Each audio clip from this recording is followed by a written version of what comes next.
Remember Jetpack Joyride? Created by Half-Brick Studios and released in 2011, players take on the role of Barry Steak Fries, who steals jetpacks from a secret laboratory. Today, we'll take a look back into the origins of Jetpack Joyride, how it evolved over time, and why it was so popular. For the first 8 years they spent developing games, Half-Brick Studios almost exclusively worked on ports for games for portable consoles, mainly the Nintendo DS, PSP, and PS Vita. It wasn't until 2010 and their game Fruit Ninja that they finally got their foot in the door as an indie game developer, and by 2015, Fruit Ninja had over 1 billion downloads. But arguably their most popular game was Jetpack Joyride, a game for mobile devices. In Jetpack Joyride, you play as Barry Steak Fries, a salesman down on his luck who happens to stumble upon a secret laboratory working on a machine gun jetpack. With dreams of becoming a superhero and saving the day, Barry breaks into the lab to take the high-caliber jetpack for a joyride. However, this isn't Barry's first appearance in a Half-Brick production. Barry Steak Fries made his debut in Age of Zombies, a twin-stick shooter game for the PSP where you run around and shoot zombies chasing after you. He later appeared in a mobile and web browser game called Monster Dash, an endless runner where you jump with one button and shoot monsters with the other. Funnily enough, this is where Barry's machine gun jetpack actually made its first appearance as a weapon Barry could pick up during a run. After Age of Zombies, Barry became something of a fan favorite and a favorite of the company's employees and a mascot for the studio. In the original game, Barry used more mature language and always had a lit cigarette in his mouth, but these were cut in later updates of the game. But enough about Barry, let's get back to... The gameplay is very simple. By holding your finger or thumb on the screen, you make Barry fly up. When you release, he falls down. Pretty basic controls.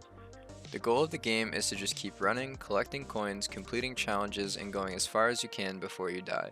If you die, your run is over and you have to start all over again from the very beginning.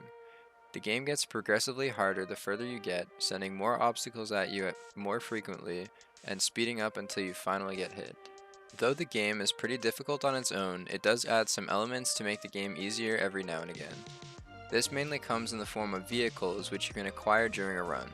Things like a motorcycle, a teleporter that lets you jump past obstacles, a fire-breathing dragon, and a shameless Flappy Bird ripoff are some of the examples, all of which can change the way you play the game. The most notable of all is Sam, a giant robot that takes up the entire hallway collecting coins and collectibles along the way. With the exception of Sam, who can take a few hits before falling apart, vehicles are destroyed instantly when they come into contact with a zapper or missile, and then you're back to just your plain old jetpack. For the people who like to customize, you can head over to the shop and use the coins you've collected during runs to buy skins for your jetpack, vehicles, and even customize Barry. You can also buy upgrades to help you along your runs, like a little robot dog that can collect coins and collectibles for you, X-ray specs so you can see the vehicles you might get, and another that slows down missiles or makes them explode before they can hit you. The best part about getting to unlock all of these upgrades, Barry, and vehicle customizations is that it's all free. Well, it was all free. Back in the day, this game was completely free to play. If you wanted to buy different skins or upgrades, you had to do multiple runs collecting coins until you finally saved up enough to buy them. Nowadays, you can just buy as many coins as you need to get everything in the game. This is completely optional, of course, and is entirely possible to unlock everything without having to spend money, with some exceptions. There are some vehicles and skins in the game that you can only get by spending real money. Vehicles like the Wave Rider or the Sleigh of Awesome cannot be unlocked any other way. The game even has some promotional vehicles you can buy, like the DeLorean Time Machine and the hoverboard from Back to the Future, the Ecto-1 car from Ghostbusters, and the Voyager shuttlecraft from Star Trek. Some of these DLC vehicles play very similarly to one another, which makes it seem pointless to get more than one of them unless you're a big fan of something like Ghostbusters or Star Trek. There are also options where you can get upgrades or additional coins by watching ads. Typical mobile game stuff. Speaking of paywalls, the sequel to Jetpack Joyride, cleverly titled Jetpack Joyride 2, is only available on Apple Arcade. For all the Android users out there, the Apple Arcade is basically a video game subscription service for Apple devices, like the Xbox Game Pass, but worse. The game plays nearly the same as the original, but with some interesting changes. Unlike the first game where you'd get hit once and the run was over, Barry has a life bar. Now he can take a few hits before he dies. Occasionally, a bunch of robots will appear and try to kill Barry, but Barry has a secret weapon of his own, which he can use to blow up his enemies. You can also upgrade your jetpack now, which is pretty cool, I guess. The old game was an endless runner like Temple Run or Minion Rush. Jetpack Joyride 2 still involves a lot of running, but it's not so endless this time around. The game is divided into stages, each one harder than the last, and ending with a boss fight. A major downside to the game is that it only has 3 vehicles instead of 6 base vehicles like the original. The vehicles were by far the most fun part of the game, how each one had its own playstyle and made the game go progressively faster to try and get you to screw up, making the game more interesting than your average endless runner. The vehicles in this one aren't anything too exciting either. The Stomper and the Gravity Suit make a return from Jetpack Joyride 1 with some minor alterations, and there's a new vehicle called Galaxy Ship, which you need to progress in the game's story to unlock.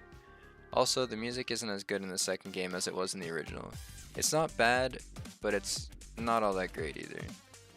On the bright side, Jetpack Joyride 2 has no in-app purchases, but it costs $5.99 a month to play. For many, Jetpack Joyride was a fun game you could play in your free time while your friends would watch or play alongside you as you tried to beat each other's high scores.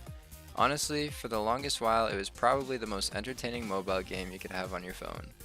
However, the game has changed with the times, introducing paid content, ads, and microtransactions, all things you'll find in almost any mobile game these days. But with how the game was before, being able to unlock everything without having to spend a single cent, was it really necessary to make these changes, or was this just a result of Halfbrick seeing the profitability in a well-beloved product and deciding to take advantage of it? We may never know. And that's the end of our video. Don't forget to like and subscribe. If you enjoy our content and would like to support our channel, consider checking out our Patreon, link in the description. We're unable to be monetized on YouTube currently, so any type of support keeps us motivated. As always, thank you for watching. This has been Game Files. Peace out or something.